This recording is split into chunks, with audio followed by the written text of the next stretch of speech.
오늘 국회 국정감사에서 국정원이 러시아, 그러니까 북한 군 파병과 관련해서 몇 가지 보고를 했는데요. 이걸 여야 간사들이 언론에 방금 전에 브리핑을 했습니다. 관련해서 속보부터 전해드리고 패널들께 질문드리겠습니다. 국정원은요. 러시아에 파병된 북한군의 이 고위급 장성이 포함되어 있는 것 같고 이들이 이 전선으로 이동할 가능성이 있다 이렇게 얘기를 했습니다. 또 국정원은 러시아가 북한군에 대해서 군 용어 100여 개를 지금 교육 중에 있고 하지만 이게 지금 언어 이런 문제 등으로 인해서 과연 이 소통 문제가 해결될지 이건 불투명해 보인다 이렇게 보고를 했습니다. 그리고 러시아 파병 소식이 지금 북한 내부에 퍼지고 있고 이로 인해서 주민들의 동요도 감지되고 있다 이렇게 덧붙였습니다. 국정원은 또 북한이 러시아 파병에 대해서 가족들 대상으로 해서 지금 입단속에 나서고 있고요. 또 일부 가족들에 대해서는 훈련을 간다 이렇게 거짓으로 해명하고 있다는 그런 소식을 또 전했습니다. 국정원은 또 10월 23일과 24일 모스크바와 평양을 왕복한 러시아 특별기에 북한군의 파병에 관여한 러시아의 안보 핵심 관계자가 탑승했던 것으로 파악됐다. 이렇게 또 보고를 했습니다. 러시아 파병이 아닌 것과 관련해서 국정원이 또 눈길을 끄는 보고도 했는데요. 북한 정권이 김정은의 암살 가능성을 의식해서 지금 김정은에 대한 경호 수위를 격상해 놓고 있다. 이렇게 밝혔습니다. 또 김정은의 딸이죠.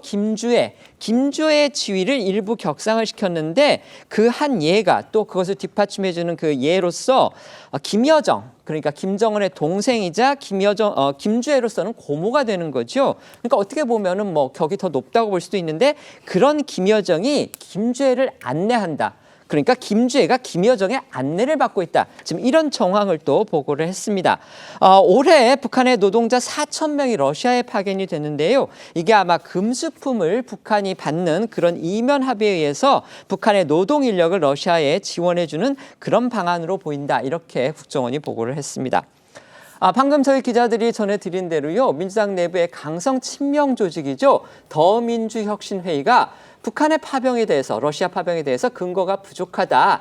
그리고 파병이 아니고 이건 러북의 합동 군사훈련일 가능성이 있다면서 윤석열 정부에 대해서 4개 항의 질문에 대해서 답하라. 이렇게 주장을 내놨습니다. 하지만 지금 저희가 말씀드린 대로 지금 국정원이 이렇게 보고를 했는데 이 국정원의 정보에 이어서 사실상 미국 그다음에 나토도 우리 국정원의 보고를 인정을 하는 그래서 미국은 물론이고요. 지금 나토까지도 북한군의 러시아 파병을 인정하고 있고요. 그다음에 러시아와 북한도 고위 당국자의 그런 담화나 그다음에 언론과의 취재 질문 답변을 통해서 그걸 부인하지 않는 방식으로 지금 이를 인정한 상태입니다. 심지어 민주당의 이재명 대표 어제 당 최고위원 회의에서 파병을 기정사실화하는 것을 전제로 해서 철회하라 그러면서 북한을 아주 강하게 규탄했습니다. 그런데 이렇게 서로 지금 엇갈린 목소리가 나오고 있는 겁니다. 어떻게 봐야 될까요? 민주당의 공식적 입장은 확실합니다. 21일 최고위원회에서도 김병주 최고위원이 밝혔던 것처럼 파병에 대해서 규탄하고 중단 촉구하는 입장을 밝힌 바 있고요. 이재명 대표도 어제 북한에 대해서 규탄하고 중단을 촉구했습니다. 이게 민주당의 공식적인 입장입니다. 더민주혁신회의의 입장은 최근 일각에서 제기되고 있는 여러 가지 의혹도 아직 확실하게 사실로 확정할 수 없는 문제들에 대한 의문의 제기 정도 수준으로 봐야지 이게 민주당 내에서 여러 이견이나 이재명 대표가 밝히는 입장과 다른 속내가 있는 게 아니냐 이렇게 해석될 문제는 아니라고 보여지고요. 다만 이재명 대표가 어제 최고위원회에서 밝힌 입장에서 우려와 같이 이것은 이재명 대표나 민주당 일각의 우려가 아니라 실제 러시아 우크라이나 전쟁의 북한군 파병을 계기로 해서 이 안보 위기가 우리 한반도 안보 위기로 현실화되는 게 아니냐는 우려가 분명히 제기되고 있습니다. 특히 이례적인 것은 세계 어느 정보기관도 그 타국의 어떤 그 전쟁에 관여하거나 개입하거나 정보 활동을 하는 데 있어서 직접 정보기관이 어떤 역할을 하겠다는 걸 공개적으로 밝히고 하는 경우가 없습니다. 그런데 국정원이 지금 러시아, 우크라이나 파병 관련돼서는 어떤 역할, 참관단이 됐든 신문, 포로에 대한 신문에 대한 것이 됐든 직접적으로 여러 가지 입장을 밝히고 있다는 점에서 이게 과연 통상적으로 국정원이 북한이 파병됐다고 하면 첩보활동, 정보활동은 필요하다고 할 수는 있지만 초기부터 아직 확정되지 않은 사실도 있는 단계에서 이렇게 구체적인 역할을 강조하고 밖으로 이 공개적으로 하는 것이 적정한가, 다른 안보적 위기 상황을 고려했을 때 이게 적정한가에 대한 문제 제기라고 이해하면 될 것 같고요. 민주당의 공식 입장은 밝힌 바와 다름이 없습니다. 네, 알겠습니다.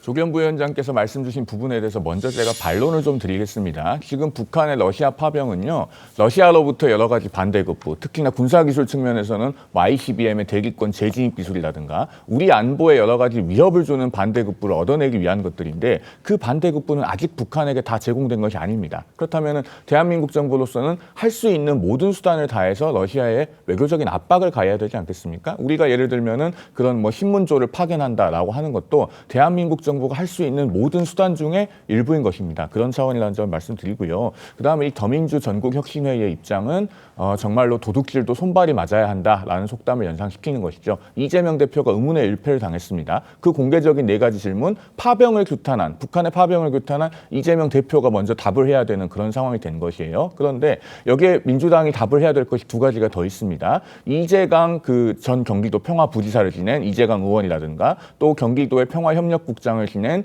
더민주혁신회의 심준영 위원장이라든가 이런 분들이 왜 이렇게 시대착오적인 북한의 입장을 답습하는 듯한, 북한조차도 지금 파병을 부정하지 않고 있는데 파병이 아닐 수도 있다는 그런 입장을 공공연하게 내놓고 있고, 그런 분들이 이재명 대표가 경기도지사 시절에 요직에 있었는가, 이것은 우연히가 대단히 어렵다고 보여서 이것에 대해서 민주당도 답을 하고 이재명 대표도 답을 해야 되는 그런 문제다라는 말씀을 드립니다. 네, 말씀 주신 부분 중에서 이제 도둑도 손발이 맞아야 된다. 이거는 지금의 이 사안이 그런 얘기를 하기에는 조금 더 중해 보여서 그건 좀 부적절한 표현이라고 생각이 돼서 말씀을 드리겠고요.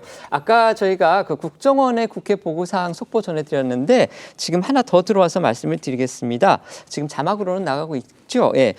북한군이 러시아 군 체제에 편입된 상태다. 그러니까 북한군이 북한군의 깃발을 들고서 또 북한군의 복장을 하고서 정식으로 북한군으로서 활동을 하는 게 아니고 지금 러시아의 군부대에 편입된 것처럼 이렇게 위장돼서 파병이 된 상태다. 그러니까 대외적으로는 마치 이제 용병이라든지 아니면은 더 극단적으로는 러시아의 어떤 주의 아시아인들로 그렇게 위장을 한 상태에서 지금 전선에 투입될 가능성이 높아졌다. 이게 국정원의 보고라는 거 말씀을 드리겠습니다.